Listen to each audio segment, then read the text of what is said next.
అన్ని రకాలుగా ఏమేం చేయాలని అన్ని చేస్తాం.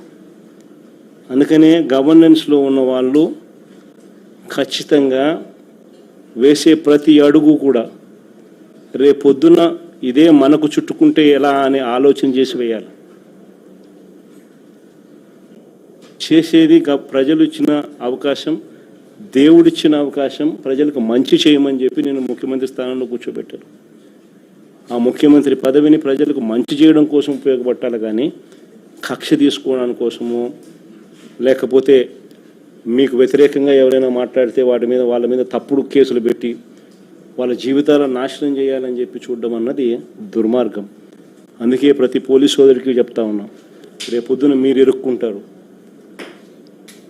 చంద్రబాబు నాయుడు గారి ప్రలోభాలకు దయచేసి లొంగాకండి, రేపొద్దున మీరు ఇబ్బంది పడతారు.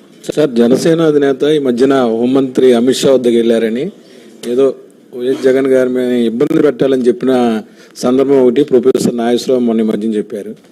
అయితే అమిత్ షా చివాట్లు పెట్టి రాజకీయాల్లో నమ్మదగిన వ్యక్తి చంద్రబాబు కంటే జగనే బెటర్ అని అన్నట్టు కూడాను ఆయన అన్నారు. అది బాగా ట్రోల్ అవుతుంది ఇప్పుడు. అది ఆయన చూసిన, ఆయనకు తెలిసిన ఎక్స్పీరియన్స్తో ఆయన చెప్తా ఉన్నాడు. చంద్రబాబు నాయుడును చూసినాడు, జగన్ను చూసినాడు. ఇప్పుడు చంద్రబాబు నాయుడు గారి పాలన చూస్తూ ఉన్నాడు, జగన్ చేసిన పాలనను చూశాడు. ఆయనే కాదు, ప్రజలంతా కూడా చూసినారు. కాబట్టి ఎవరి నోట్లో అయినా కూడా, ఎవరి నోట్లో నుంచి వచ్చినా ఇవే మాటలే వస్తాయి. సార్